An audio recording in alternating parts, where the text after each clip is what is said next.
सभी दोस्तों को नमस्कार।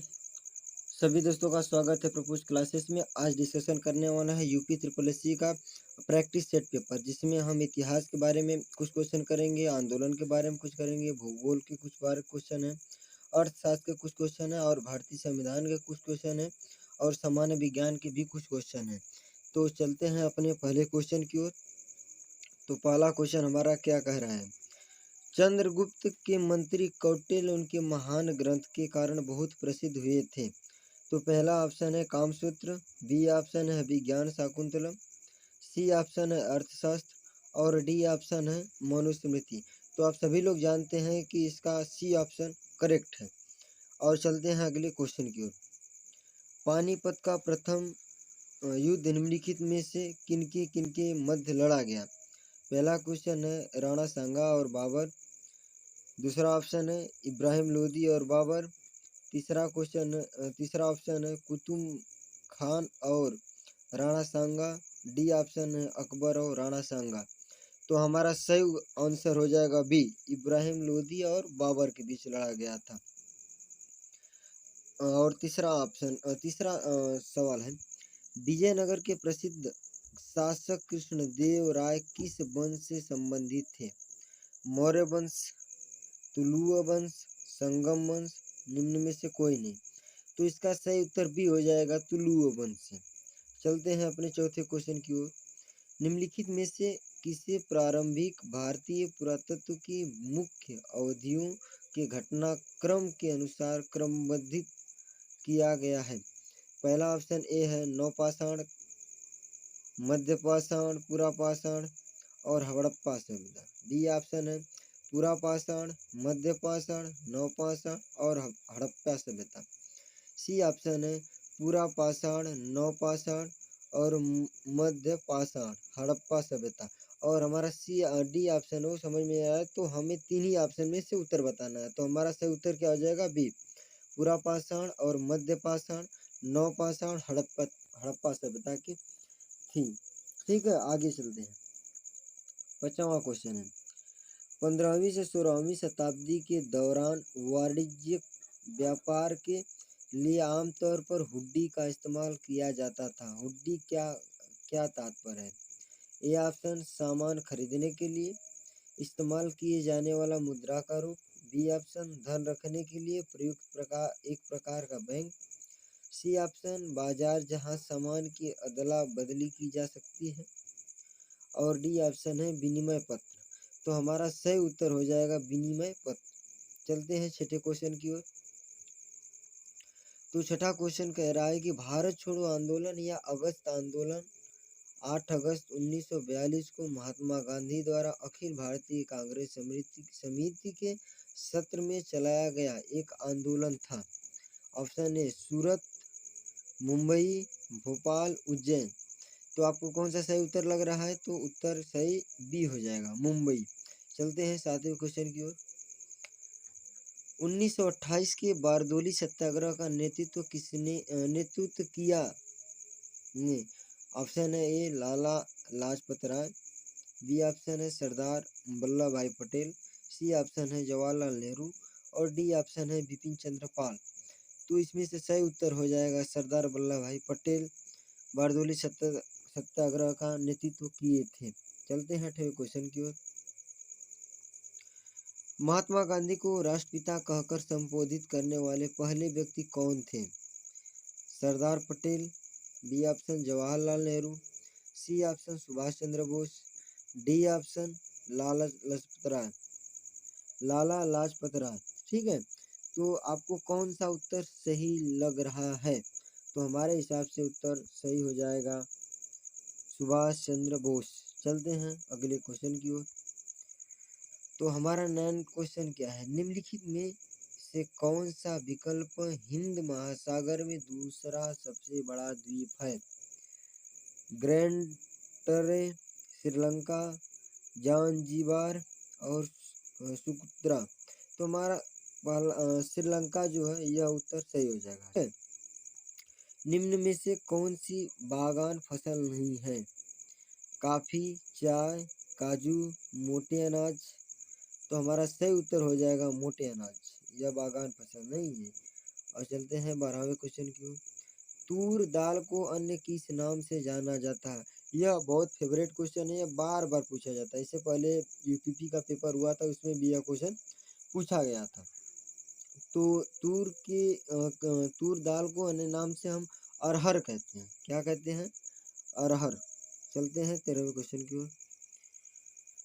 डॉट डॉट का प्रयोग हवा के बल और वेग को मापने के लिए किया जाता है। किसका प्रयोग हवा को मापने के लिए किया जाता है? बताइए। स्पीडोमीटर का, लैक्टोमीटर का, थर्मामीटर का, एनीमोमीटर का। तो देखिए लैक्टोमीटर से आप जानते हैं, तो हमारा सही उत्तर क्या हो जाएगा? एनीमोमीटर। चलते हैं। गोदावरी नदी का उद्गम स्थल राज्य में है? किस राज्य में गोदावरी नदी का उद्गम स्थल है? तो पहला ऑप्शन है मध्य प्रदेश, बी ऑप्शन है छत्तीसगढ़, सी ऑप्शन है महाराष्ट्र, डी ऑप्शन है उड़ीसा। तो हमारा महाराष्ट्र सही उत्तर हो जाएगा। चलते हैं अगले क्वेश्चन की ओर। निम्न में से किस उत्पाद को एक मार्क के प्रमाणीकरण की आवश्यकता है? सोना, कोल्ड ड्रिंक, दलहन और इत्र। तो आप लोग बताइए, एक मार्क के प्रमाणीकरण की आवश्यकता किसको है? तो यह दलहन की। चलते हैं 17वें क्वेश्चन की ओर। टोटल 50 क्वेश्चन करने वाले हैं। अगर आपको अच्छा लग रहा है तो हमारे चैनल को सब्सक्राइब और लाइक ज़रूर करें, ताकि आने वाला वीडियो इससे भी बेहतरीन तरीके से आप लोगों को क्वेश्चन दिया जाएगा। हमें पढ़ाने में हमारी आवाज़ आपको थोड़ी सी दिक्कत लग सकती है, लेकिन आपको क्वेश्चन एक बेहतरीन तरीके से तैयार किया गया है। कई दिन से ये सब तैयार किए जा रहे हैं और आपको ये ऐसे पेपर में क्वेश्चन देखने को ज़रूर मिलेंगे। चलते हैं 17वें क्वेश्चन में क्या कह रहा है। 2011 में हुई जनगणना के अनुसार भारत की कुल जनसंख्या में अनुसूचित जाति कितने प्रतिशत है? कितने प्रतिशत है? तो इसका सही उत्तर हो जाएगा 16.6% है। चलते हैं अगले क्वेश्चन पर। भारतीय संविधान का निम्न में से कौन सा अनुच्छेद मानव के क्रय विक्रय तथा जबरदस्ती मजदूरी कराने पर प्रतिबंध लगाता है? 23वां, 26वां, 24वां, 32वां। तो इसका सही उत्तर हो जाएगा 23वां। चलते हैं 19वें क्वेश्चन की ओर। भारत में निम्नलिखित में से किस बैंक ने सर्वप्रथम इंटरनेट बैंकिंग सेवाओं की पेशकश की थी? पहला ऑप्शन है ए HDFC, बी ऑप्शन है SBI, सी ऑप्शन है ICIC और डी ऑप्शन है एस बैंक। तो इसका सही उत्तर हो जाएगा ICIC बैंक। यह सर्वप्रथम इंटरनेट बैंकिंग की सेवाओं की पेशकश की थी। चलते हैं 20वें क्वेश्चन की ओर। भारतीय हरित क्रांति के दौरान निम्नलिखित में से किन अनाजों का अत्यधिक उत्पादन किया गया था? गेहूं और ज्वार, बी ऑप्शन है चावल और ज्वार, सी ऑप्शन है गेहूं और चावल, डी ऑप्शन है ज्वार और कपास। तो इसका सही उत्तर हो जाएगा गेहूं और चावल। 21वें क्वेश्चन की ओर चलते हैं। भारत के संविधान का निम्नलिखित में से कौन सा अनुच्छेद राष्ट्रपति के चुनाव की प्रक्रिया से संबंधित है? अनुच्छेद 67, अनुच्छेद 55, अनुच्छेद 51 और अनुच्छेद 74। तो इसका सही उत्तर क्या हो जाएगा? अनुच्छेद 55। यह भारतीय संविधान के अनुच्छेद राष्ट्रपति के चुनाव की प्रक्रिया से संबंधित है। चलते हैं अगले क्वेश्चन की ओर। निम्नलिखित में से कौन भारत में पहली लोकसभा के उपसभापति थे? तो रवि राय, बलिराम भगत, एम अंतरश्यान अयंगर, जी लक्ष्मण। तो हमारा कौन सा उत्तर सही हो जाएगा? तो इसका सही उत्तर जो है सी ऑप्शन इसका करेक्ट है। चलते हैं 23वें क्वेश्चन की ओर। भारत के संविधान का अनुच्छेद 66 किससे संबंधित है? संसद का संविधान, बी उपराष्ट्रपति का चुनाव, सी संसद के सदनों की अवधि और डी भारत के अटॉर्नी जनरल संबंधित। तो इसका सही उत्तर क्या हो जाएगा? उपराष्ट्रपति का चुनाव संबंधित अनुच्छेद 66 है। चलते हैं 24वें क्वेश्चन की ओर। मानव अधिकारों की सार्वभौम घोषणा का अनुच्छेद 6 किससे संबंधित है? तो पहला ऑप्शन है कानून के समक्ष एक व्यक्ति के रूप में मान्यता का अधिकार। बी ऑप्शन है सक्षम न्यायाधिकरण द्वारा प्रतिकार का अधिकार। और सी ऑप्शन है मनमानी गिरफ्तारी और निर्वासन से स्वाधीनता। डी ऑप्शन है कानून के समक्ष समानता का अधिकार।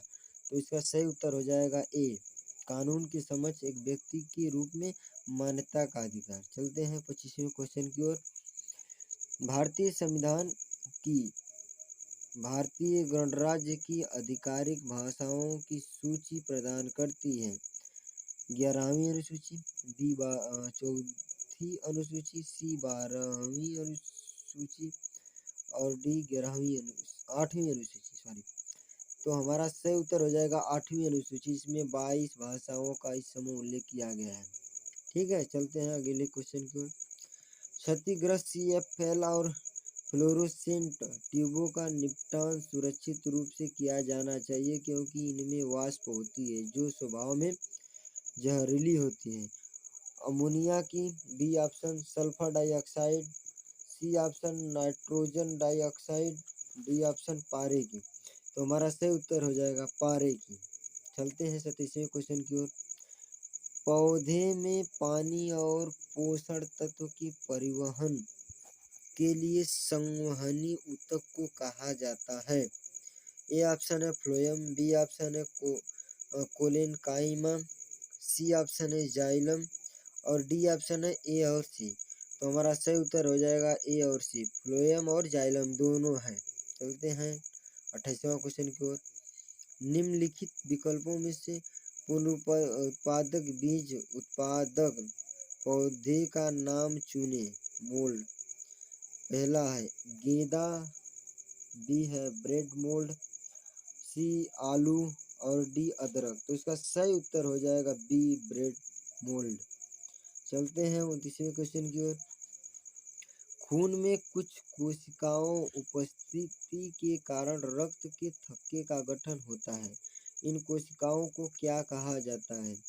एरिथ्रोसाइट, लिम्फोसाइट, मोनोसाइट और थ्रोम्बोसाइट। तो इसका सही उत्तर हो जाएगा थ्रोम्बोसाइट।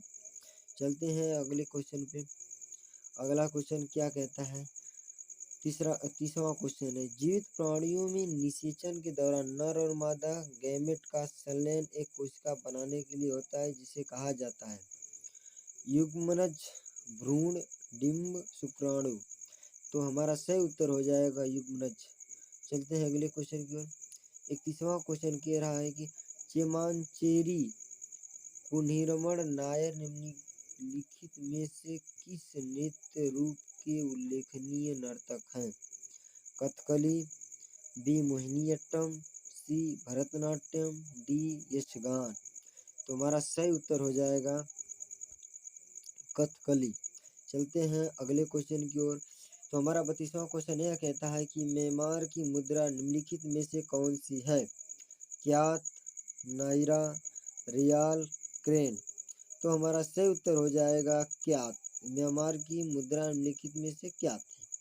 चलते हैं अगले क्वेश्चन की ओर। 33वां क्वेश्चन है, निम्न में से किस देश को पहले सिलोन कहा जाता था? A option Maldives, B option Sri Lanka, C option है मॉरिशस और डी ऑप्शन है सूरीनाम। तो इसका सही उत्तर हो जाएगा श्रीलंका। चलते हैं अगले क्वेश्चन की ओर। 34वां क्वेश्चन कह रहा है कि भारत में राष्ट्रीय हिंदी दिवस कब मनाया जाता है? यह बार बार क्वेश्चन पूछा जाता है। यदि आप यहाँ तक आ ही गए तो चैनल को सब्सक्राइब और लाइक जरूर कर दें।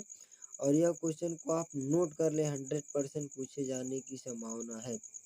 14 सितंबर, 14 नवंबर, 14 दिसंबर और 14 जून। तो इसका सही उत्तर हो जाएगा 14 सितंबर। चलते हैं अगले क्वेश्चन की ओर। हरिवंशराय बच्चन को उनके किस काव्य संग्रह के लिए जाना जाता है? नजरुल गीत, गीति, गीतांजलि और राज तरंगणी, मधुशाला। तो सही उत्तर हो जाएगा मधुशाला के लिए हरिवंशराय बच्चन जी को। अगले क्वेश्चन की ओर चलते हैं। निम्न में से किस संरचना को प्रथम विश्व युद्ध के दौरान अविभाजित भारतीय सेना के सैनिकों की युद्ध स्मृति में बनाया गया? Gateway of India, India Gate, Buland Darwaza, Lahori gate, लाल किले का मुख्य द्वार। तो हमारा सही उत्तर हो जाएगा गेटवे ऑफ इंडिया। चलते हैं अगले क्वेश्चन की ओर। 37 क्वेश्चन क्या कह रहे हैं? किसकी आत्मकथा का शीर्षक गोल है? मेजर ध्यानचंद्र, बाईचुंग भूटिया, और सी ऑप्शन पहले, डी ऑप्शन है डेविस बेकहम। तो हमारा सही उत्तर हो जाएगा मेजर ध्यानचंद्र। चलते हैं अगले क्वेश्चन की ओर। 38 क्वेश्चन क्या कह रहा है? वर्ल्ड वाइड वेब के आविष्कारक कौन है? तो आपको उत्तर तो दिख ही गया, टिम बर्नर्स-ली। चलते हैं 39वें क्वेश्चन की ओर। पारंपरिक फुलकारी कढ़ाई शैली किस राज्य में सबसे ज़्यादा प्रसिद्ध है? पश्चिम बंगाल, उड़ीसा, पंजाब, उत्तर प्रदेश।